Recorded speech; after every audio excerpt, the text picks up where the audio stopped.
우리 지난 시간까지 창세기 3장 말씀 마치고 이제 우리가 4장 첫 번째 부분을 공부하도록 하겠습니다. 오늘 여러분들이 그 내용과 관련해서 우리 동서양의 거의 공통적인 그런 얘기가 있습니다. 악형선제 하는 말 들어보셨어요? 악형선제, 악한 형과 착한 동생 얘기입니다. 우리나라에 대표적으로 무슨 얘기가 있죠? 흥부놀부. 흥부놀부는 서양에도 있고 이름은 다르지만 모든 문화권에 대부분 다 있어요. 물론 드물게 동생이 나쁠 때도 있어요.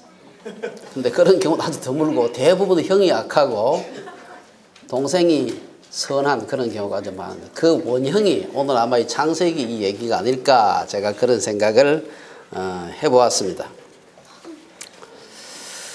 우리가 지난 창세기 3장에서 아담과 하와가 선악과를 먹음으로 하나님 앞에서 이제 범죄하는 것을 살펴봤습니다. 그래서 아담과 하와는 선악과를 먹기만 하면 눈이 밝아져 가지고 하나님과 같이 선악을 아는 일에 하나님과 같이 될 것이다 라는 그런 그 사탄의 유혹에 빠져 가지고 선악과를 먹게 됩니다.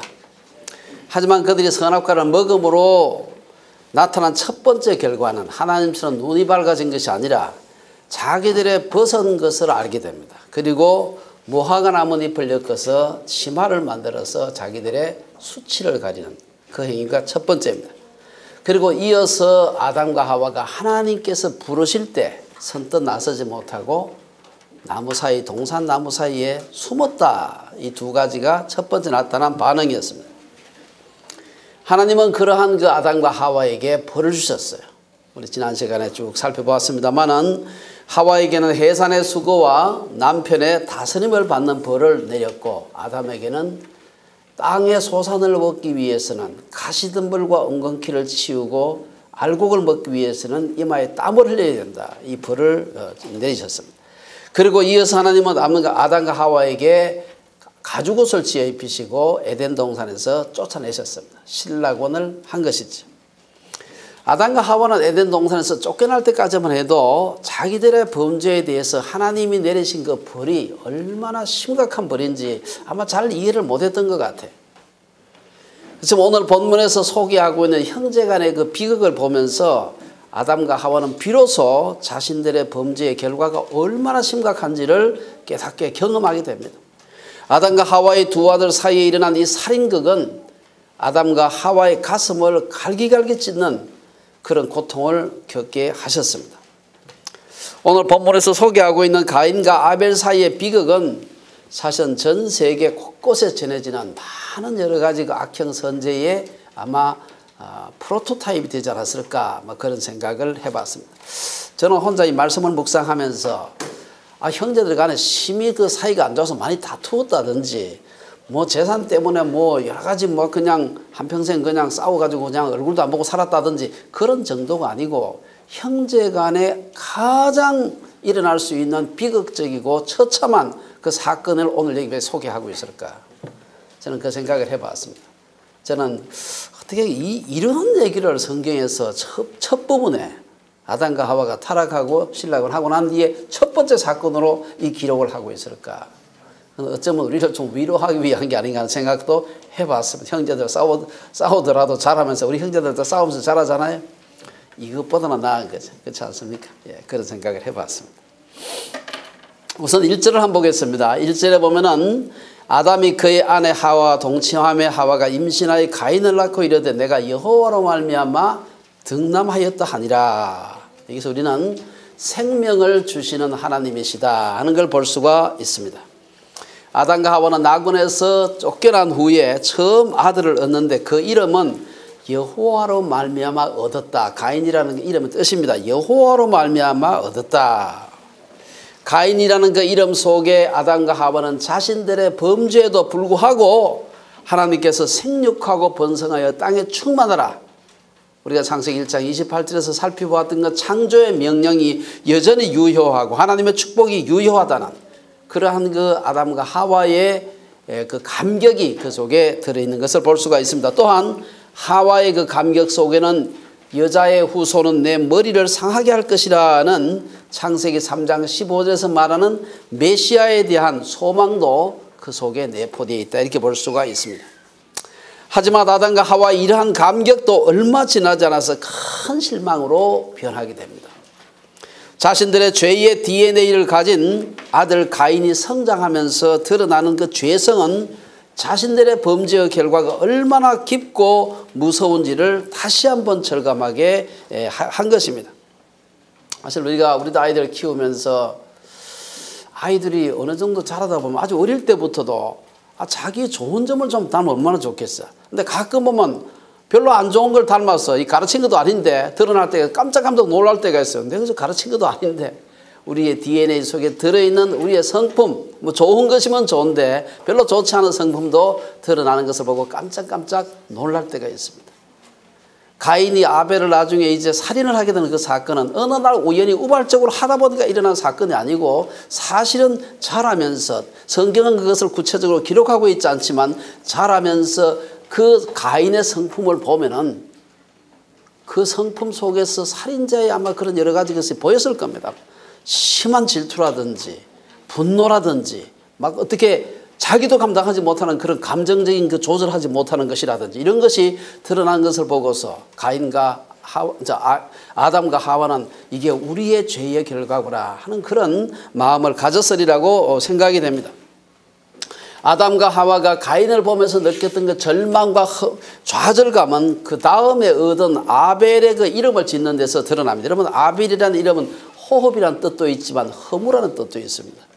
처음에 그 가인을 얻어가지고 하나님의 그 생육하고 번성하라는 축복이 그대로, 창조 명령이 그대로 유효하구나 기뻐가지고 아이를 낳아서 키웠는데 그 아이가 자라면서 보여주는 그 죄된 성품들, 자기들의 죄된 성품들을 보면서 너무 허무하구나.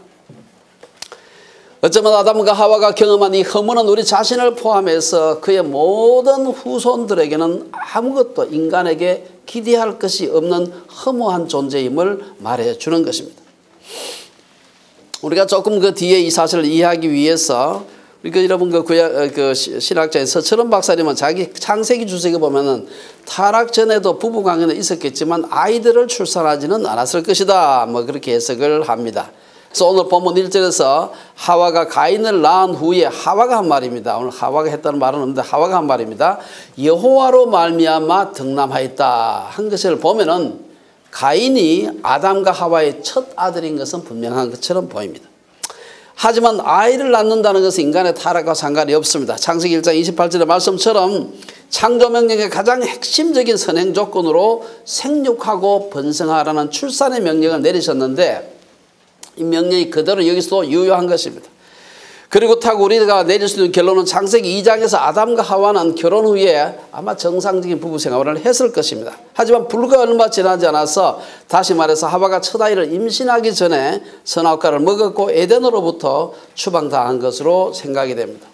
추방당한 후 오래 지나서 하와는 임신하게 되었고 이어 가인을 낳았습니다. 부부의 결합을 통해서 여자가 임신을 하지만 부부는 통로일 뿐입니다. 생명을 주시는 분은 하나님이시다.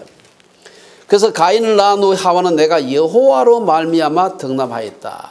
사실은 부부 사이에서 태어났지만 여호와로 통해서 여호와로 말미암아 득남하였다. 구약의 기본적인 사상이 바로 자식들은 여호와의 기업이요 태의 열매는 그의 상급이다. 시편 127편에 있는 말씀이 성경에 나오는 아주 기본적인 생각입니다. 부부와 결혼해서 아이를 낳았지만 그 아이는 여호와께로부터 주신 것이다. 저는 우리 주빌리 채플에 생산 연령에 있는 부부들이 많아서 태어나는 아이들이 많은 게 얼마나 감사한지 모르겠습니다. 아마 여러분 세상 어디 가도 전체 성도의 절반의 어린아이인데 아마 우리 주빌리 채플밖에 없는 것 같아요.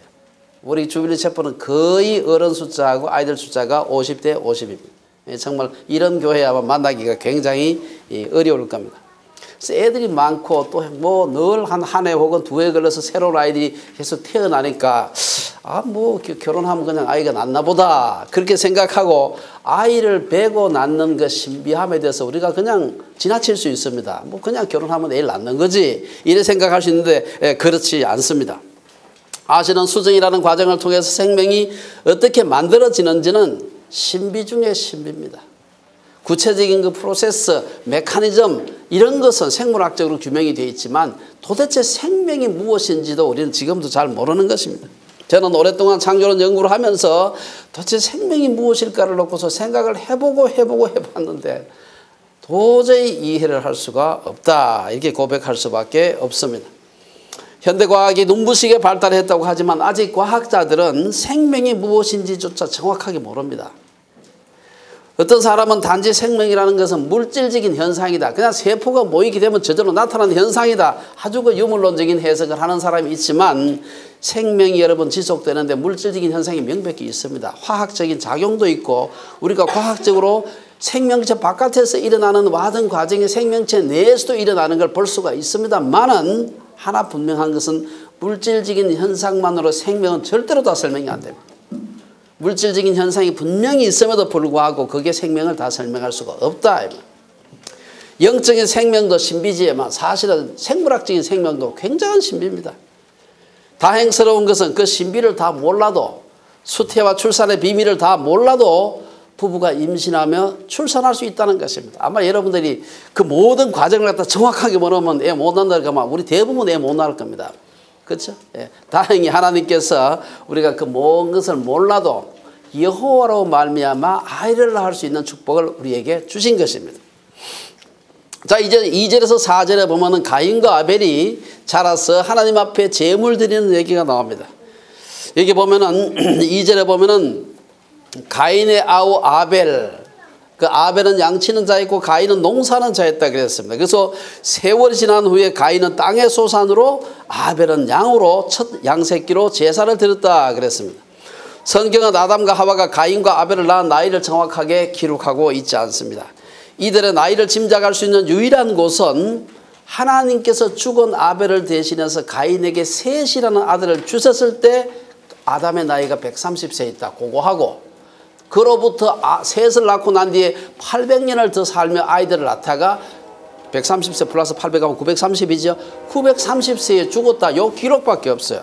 그래서 130세와 930세 기록 외에는 언제 태어났는지 또 그 뒤에 뭐 언제 아벨을 낳았는지 가인을 언제 낳았는지 전혀 성경은 기록하고 있지 않습니다.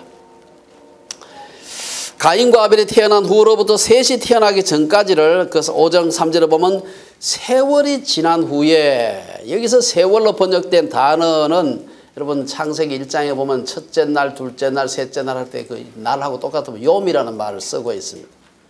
세월이 지난 후에 이 무슨 뜻입니까? 창세기 1장에서 어떤 사람은 창세기 1장에 욤은 첫째 날, 둘째 날 할 때 24시간에도 하지만 여기서 24시간 아닌 게 분명합니다. 세월이 지났다면 절대로 24시간 지난 뒤를 얘기하는 게 아니에요.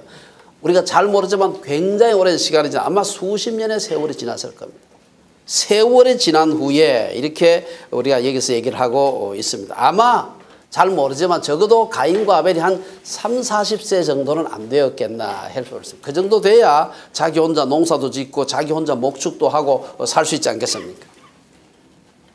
그 정도 우리가 이런 그 나이 문제를 생각하고는 그 다음에 이제 3절에 보면 세월이 지난 후에 가인은 땅의 소산으로 아벨은 자기의 양의 첫 새끼로 하나님 앞에 제물을 드렸다. 그런 얘기가 나오고 있습니다. 그 이어지는 우리가 9절에서 하나님은 가인과 아벨의 제사 중에서 아벨의 제사만 받고 가인의 제사는 받지 않았습니다. 그 받았다는 게 뭘 의미할까? 여러분 아벨을 그 받았는데 가인의 제사는 안 받았다. 어떻게 했을까?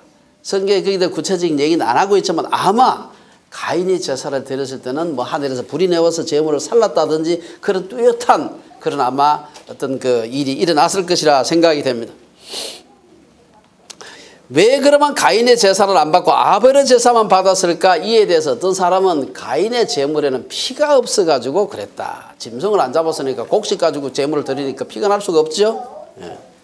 정말 하나님께서 가인의 제물에 피가 없었기 때문에 제사를 받지 않았을까?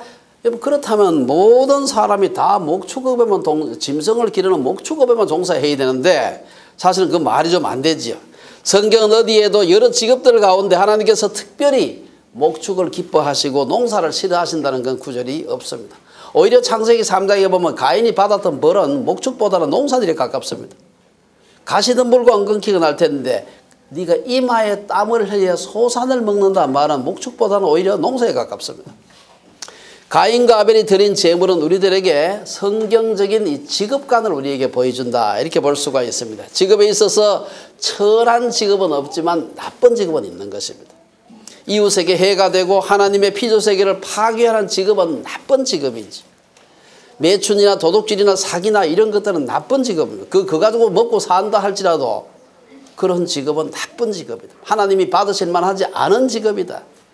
제가 직업에 대한 얘기를 쭉 이렇게 읽다가 뭐 이렇게 글을 읽다 보니까 전 세계에서 제일 부자 가문 영국의 로스차일드라고 하는 가문입니다. 유대인 가문이죠.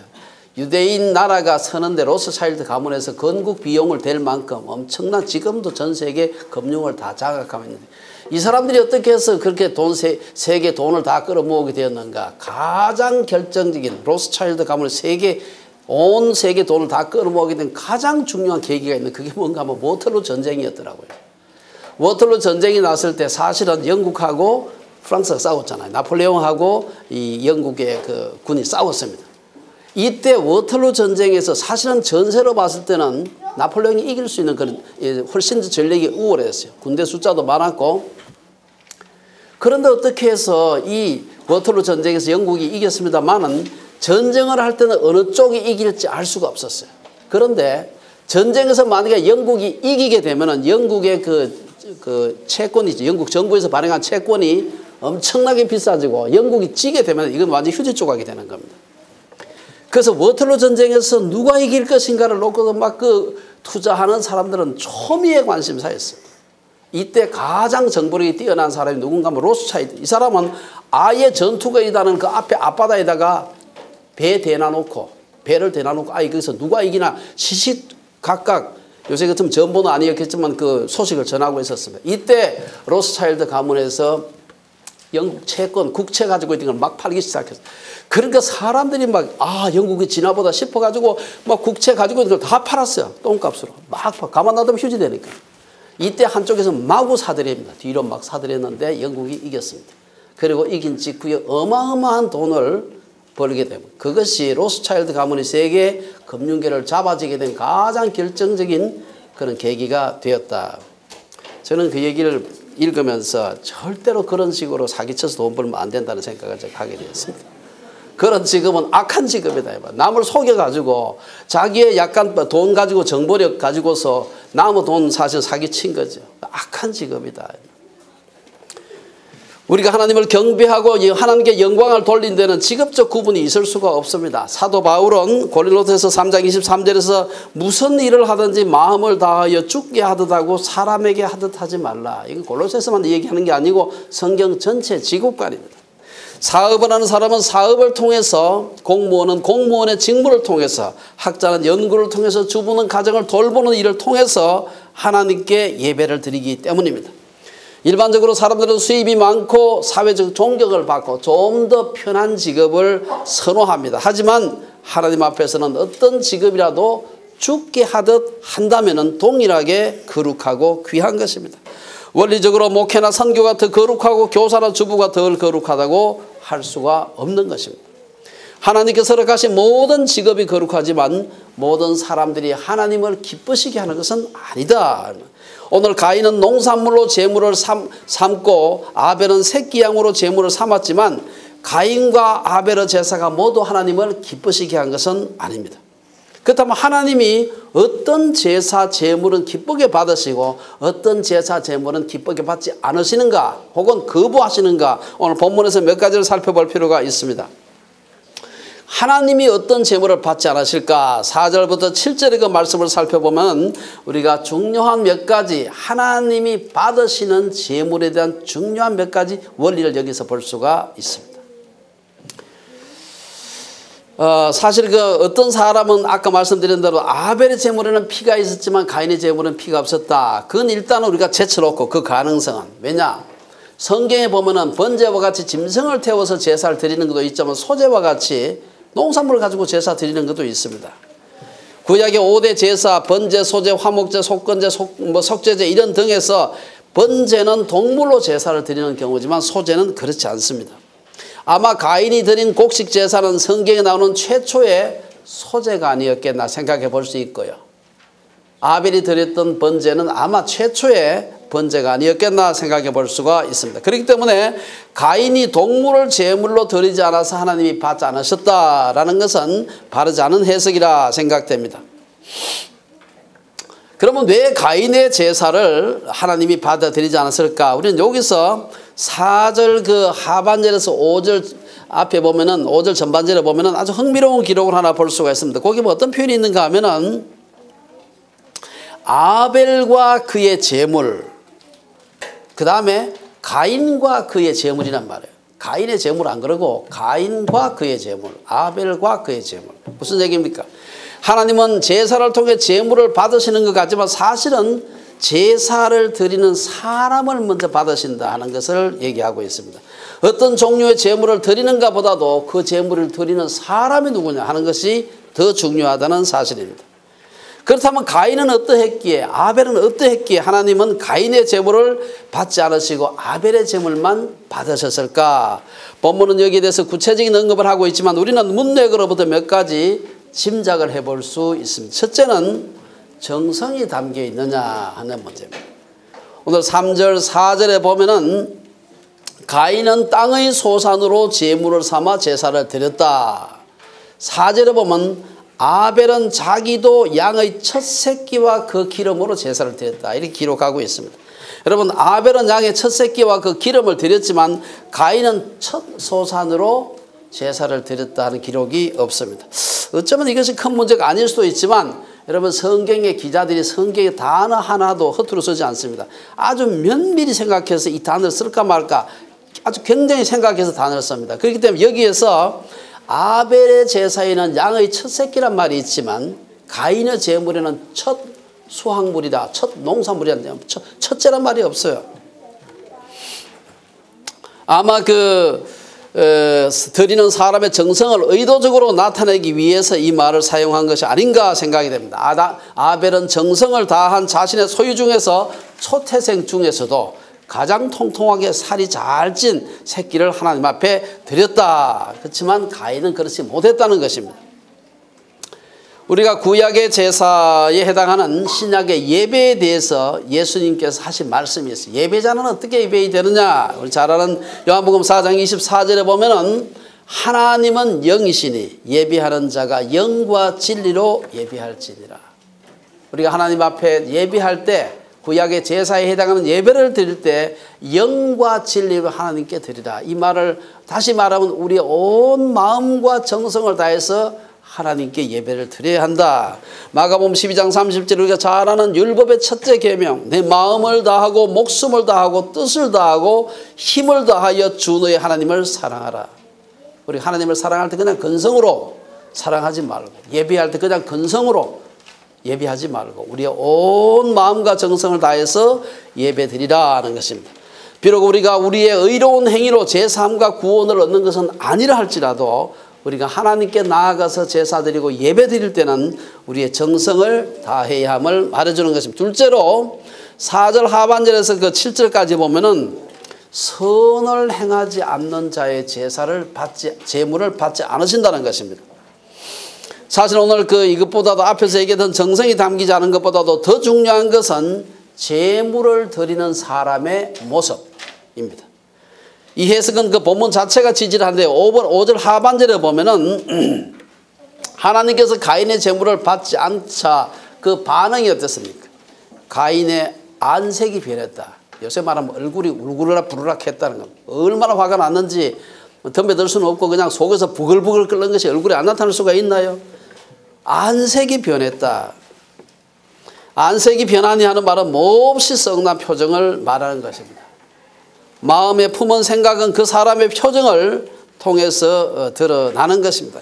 하나님이 자기 제사를 받지 않으신 것에 대한 가인의 분노, 하나님이 자기 것을 안 받은 것에 대한 분노와 더불어서 또 하나는 아벨도 안 받았으면 좋겠는데 아벨 건 받았어. 그러니까 뭐가 생깁니까? 하나님이 안 받은 것에 대한 분노와 가인 것은 안 받고 아벨 것만 받은 데 대한 시기, 이 두 가지가 막 그냥 끌어서 얼굴에서 그게 나타나서 안색이 변했다. 그렇게 얘기합니다. 가인이 분노하면서 안색이 변한 것에 대해서 하나님은 7절에서 내가 선을 행하면 어찌 낯을 들지 못하겠느냐 선을 행하지 아니하면 죄가 문에 엎드려 있느니라 죄가 너를 원하는 이런 죄를 다스릴지니라. 네가 선을 행하면 어찌 낯을 들지 못하느냐. 이 말은 내가 선을 행하면 왜 제사를 받지 않으셨겠느냐. 이렇게도 우리가 번역할 수 있습니다. 이 낯을 들지 못한다는 말은 사실 원문에는 낯이란 말이 없습니다. 그래서 이걸 다 학자들은 대부분 번역할 때 낯이란 말을 넣어야 이게 앞뒤 말이 통해요. 그래가지고 낯을 들지 못하느냐 그냥 왜 들지 못하느냐 이렇게 보면 되겠어요. 근데 그 낯자를 일부러 집어넣은 겁니다. 번역하면서. 어쨌든 7절에서 죄가 문에 엎드려 있다. 하나님 앞에서 죄가 문에 엎드려 있다. 처음으로 이게 죄를 의미하는 말이 등장하는데요. 이 원래 그 죄를 의미하는 원래 그 의미는 관역을 빗나가다 혹은 길을 벗어나다 하는 그런 동사에서 나온 말입니다. 여기서는 이것을 의인화해서 죄를 갖다가 사람 취급을 해가지고 의인화해가지고 다스려야 할 대상으로 얘기를 하고 있습니다. 죄가 문에 엎드려져 있느니라. 여러분 그저께 제가 신문에 보다 보니까 어떤 집 밑에 마루 밑에 큰 회색곰 한 마리가 쭈그리고 앉아있는 그런 기가 막힌 그 신문에 기사가 나왔습니다. 여러분 만약에 집에 가는데 뭣도 몰랐는데 회색곰은 굉장히 사납습니다. 그 블랙베어하고 달라요. 그렇죠? 굉장히 사납습니다. 사람한테 그건 아주 그냥 사람을 크게 해칠 수 있습니다.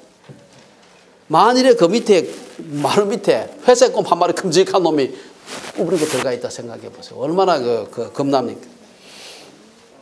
죄가 문에 엎드려져 있느니라. 이 말은 죄가 언제라도 야수처럼 뛰어오르고자 하는 준비를 하고 있다. 언제? 선을 행하지 않으면.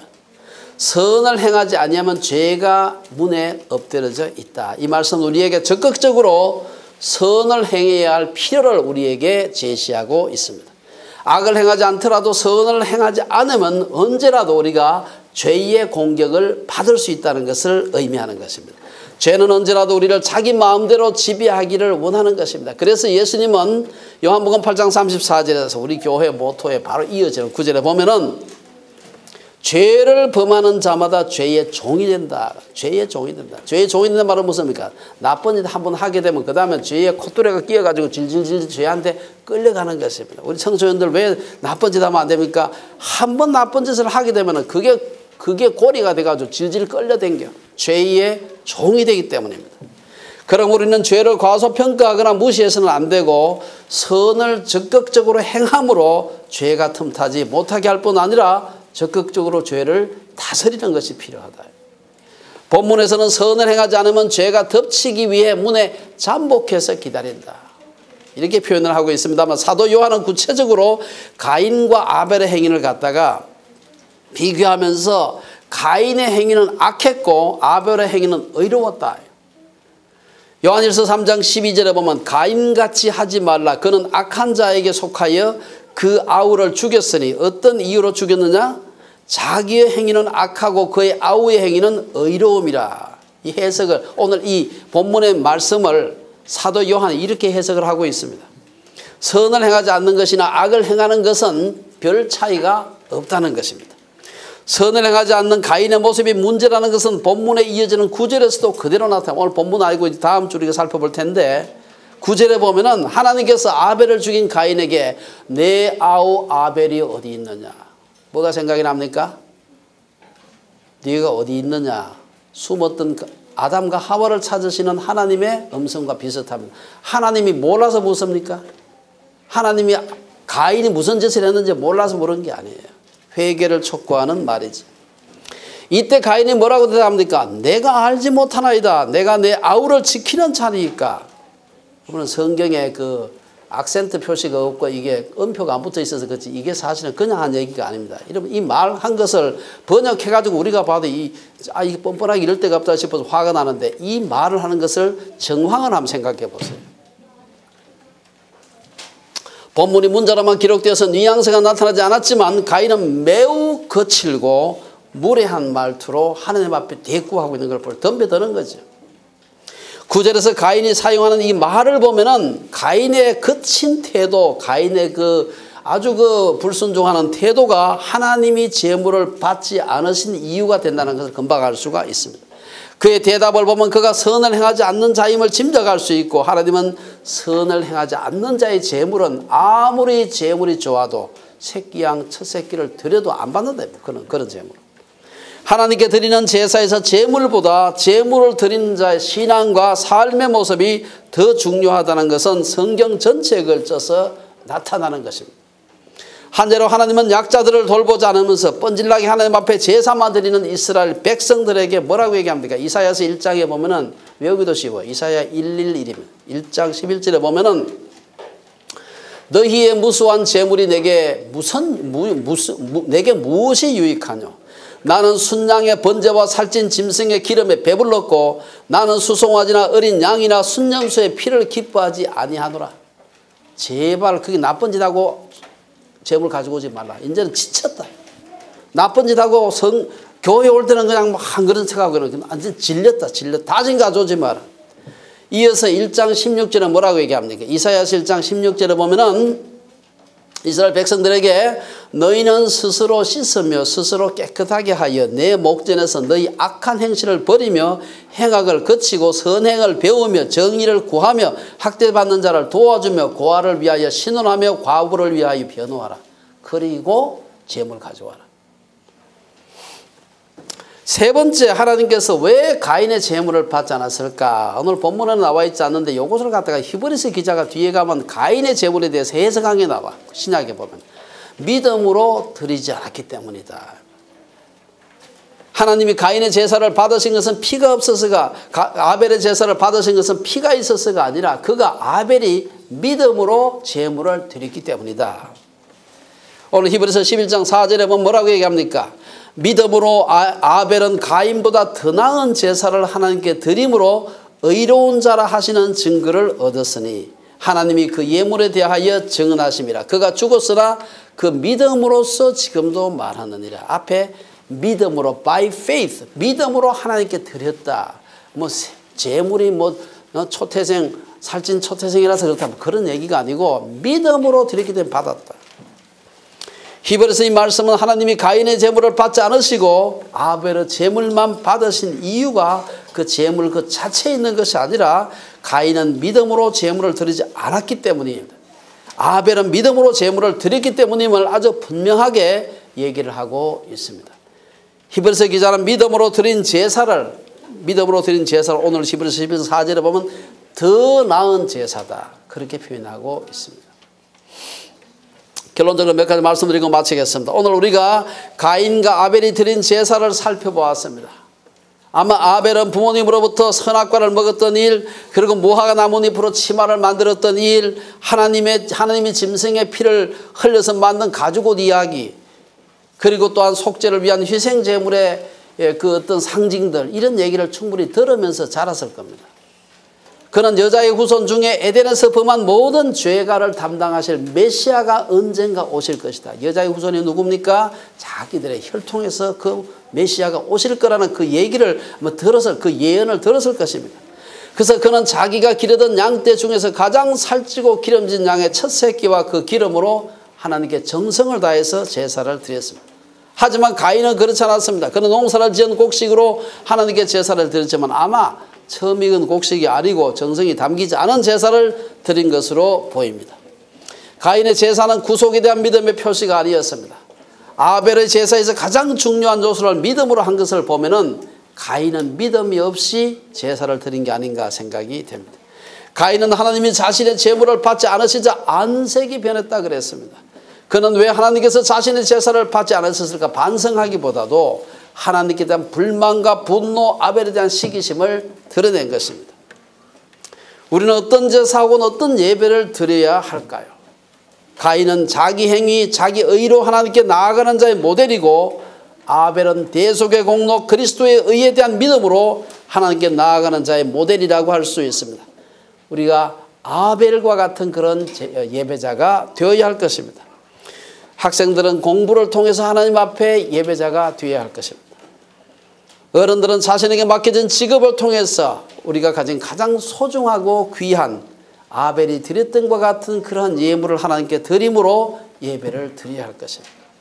아벨과 같이 하나님이 받으시는 예물을 드리는, 제사를 드리는 주빌리에 온 성도님들 되시기를 주의 이름으로 축원합니다. 기도하겠습니다.